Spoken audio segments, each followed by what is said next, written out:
It's the deadliest mass shooting in United States history. Eyewitnesses paint a chilling picture of what happened inside a gay nightclub in Orlando, Florida. A gunman, later identified as 29-year-old Omar Mateen, armed with an assault rifle, began randomly shooting. During a 3-hour standoff with police, he called 911, the police emergency helpline, calmly pledging his allegiance to Islamic State. In the end, fearing Mateen was also armed with explosives, police stormed the building, freeing hostages and killing the shooter. Later, we'll talk with several experts about what might have motivated the attack. But first, we turn to CCTV's Sean Calebs, who is in Orlando. And Sean, what's the latest on the investigation? Well, on it, I can tell you the federal authorities are right now basically trying to connect the dots. They say that they believe Mateen is, quote, a homegrown extremist. That is what they are looking at. It is true, once he was in the building and called 911, he did pledge his allegiance to ISIL as well as its leader. But it gets a little more confusing to that if you listen to the director of the FBI. They say that also Mateen had a more than passing acquaintance with a U.S. citizen who worshiped at the same mosque as he did, about 180 kilometers to the southwest of here. And that U.S. citizen later went on to Syria and died in a suicide blast. And al-Nusra is an enemy against the Islamic State. And secondly, during the 911 call, Mateen also pledged his support to the 2 bombers involved in the Boston Marathon attack as well. So federal authorities say they're trying to determine exactly which extremist organization that he did have his loyalties to. But there's much more concern than that as well. We do know that on 2 separate occasions, once back in 2013, once in 2014, the FBI did investigations into Mateen's background after his colleagues, where he worked as a security guard, questioned some threats that he made that could have been taken as terrorist threats. Those investigations went nowhere. He was not put on a terror watch, and a lot of people are simply furious in this area that Mateen was able to buy a semi-automatic assault rifle, the same kind basically that the U.S. military uses in war, walk into the nightclub behind me and just unleash his brand of terror. On it? Sean, 53 people were wounded in this attack. Do we know anything about their conditions right now? We don't know a great deal. We do know that at least 5 of those individuals were gravely injured, and authorities are concerned about the loss of life going up. And also, there's just some heartbreaking stories going out. We know that the investigators who were in there in the very difficult hours in the aftermath talked about hearing cell phones ringing and ringing and ringing. Those are phones that victims had simply dropped where they lay, and their loved ones were trying to reach them. And there's also some video going around. This was the end of a gay pride week. It was supposed to be a great night of celebration, Latin night at the Pulse. And there was a Snapchat video being taken right when the attack happened. And sadly, the young 25-year-old woman who took that video passed away. So there are simply heartbreaking stories that are coming out here, and we're no doubt going to hear more in the coming days as doctors continue to try and save the lives of those still listed in very serious condition. Thanks, Sean. That's CCTV's Sean Calebs reporting from Orlando, Florida. Well, joining us now from Toronto is Haroon Siddiqui. He's the author of Being Muslim, the Toronto Star's editorial page editor emeritus, and the recipient of the Order of Canada, the country's highest civilian honor. With us here in Washington is political activist and radio talk show host Richard Fowler. And joining us in a few minutes from Orlando, where he's been covering the shooting, is Kevin Naff. He's the co-owner and editor of the Washington Blade, a leading LGBT community news publication. As I said, Kevin will be with us in a minute or so. But let's start with Haroon in Toronto.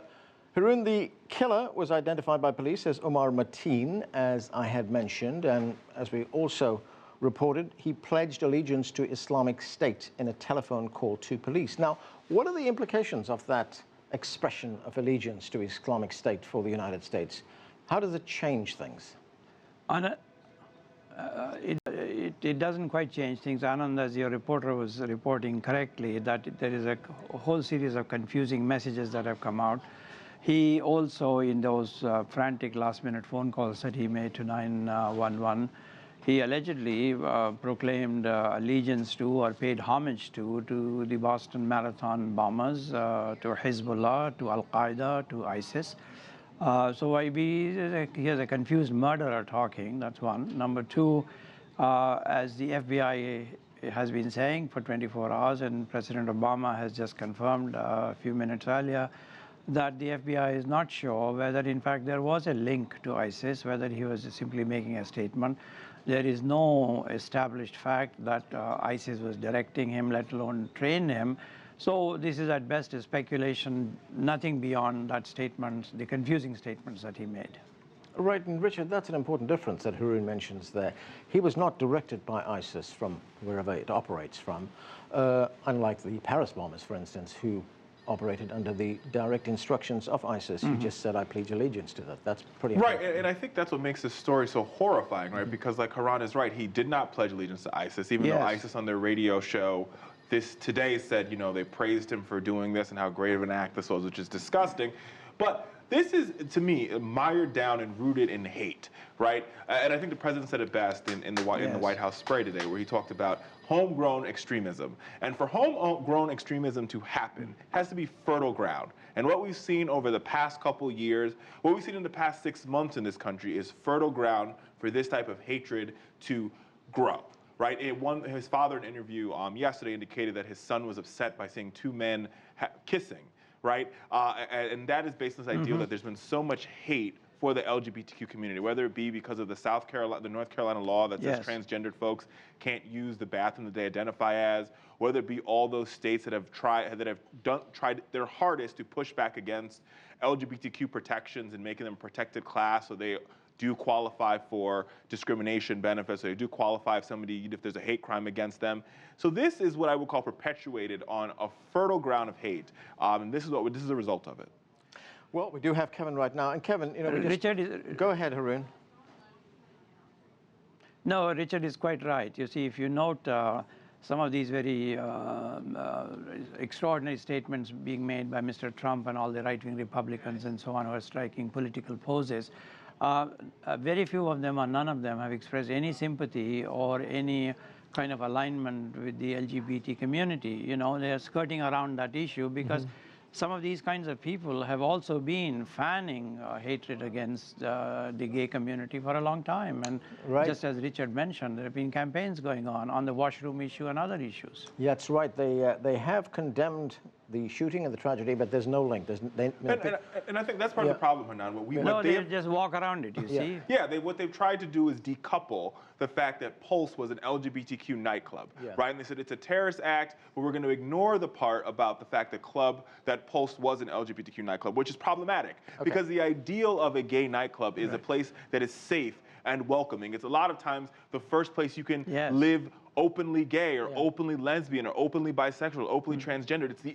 It's the antithesis of what Republicans are trying to do, or what the far right is trying to do by trying to decouple those two things. These two things have to be seen together. This is a hate crime first, a terrorist act second, but a hate crime first. Right. Okay, let's bring Kevin in. Kevin, we heard from one moment, Haroon. I'll get you in a moment. I just want to bring Kevin in. Kevin, we heard from our reporter just a moment ago on the investigation. But how is the city like Orlando coping with this right now, particularly the gay community? Well, I saw a lot of hopeful signs today. I spent a good part of the day at the LGBT Community Center here in Orlando, and I didn't see a single tear shed. Most of the folks there are working hard. They are raising money through GoFundMe. They are collecting donations and distributing them to blood donation centers all around the city, where lines again today were long from people looking to do something, looking to give blood. So it was a very busy atmosphere, but the way several people explained it to me was they cried their tears out yesterday, and today it's back to work. Haroon, you know, as we heard from Richard a moment ago, this was a hate crime first and then a terrorist act. But already we're seeing quite a bit of anti-Muslim rhetoric, especially among politicians as well. I mean, there's already a great deal of Islamophobia in the United States. This massacre is going to widen that gulf, isn't it? Yes, of course. I'm sorry, can you just repeat that last part? Go ahead, Haroon. Kevin, I'll get you in a moment. Politics. Yeah. Three kinds of politics are being played. One is to blame guns, which is the obvious thing. The second thing is to blame homophobia and so on. And the third one really is to blame Muslims and Islam and all the connections that come with it. When you look at this, you know, what do you see here? There's a context here. This is a homegrown terrorist, as we have seen homegrown radicalism in the United States and so on. And this is not happening out of context. Mr. Trump wants to ban Muslims from coming in. This man was a thoroughbred American, born in New York, was exercising his constitutional right to buy guns, even though he had a troubled record and FBI had already seen him. That's one part of it. Second part of it is, despite that record, he's allowed to buy guns legally. He's armed himself with a semi-automatic gun. This is a weapon of war. What is this weapon doing in the streets of America? But Americans are in denial. They don't want to deal with the issue of guns. You know, there was a story in the New York Times today. There are 65,000 gun dealers in the United States, and there are only 10,000 Starbucks. So it's 1 to 6. And the list goes on like that in a horrifying extent, how far this gun culture has perpetuated in the United States. And Mr. Trump and everyone else continues to invoke Second Amendment. Mr. Obama, the President of the United States, the most powerful leader supposedly in the world, has been helpless in trying to convince Congress to do anything about it. The third part of it really gets back to your question. A great diversionary tactic is to blame not just ISIS. ISIS is a murderous outfit. We know that, as was Al-Qaeda. But to lay collective guilt on almost all Muslims, which is what Mr. Turner is, which is what Mr. Trump has been doing. Kevin, just to get back to the LGBT community in Orlando, as you pointed out, they're a very resilient community. They've come to terms with this tragedy very quickly.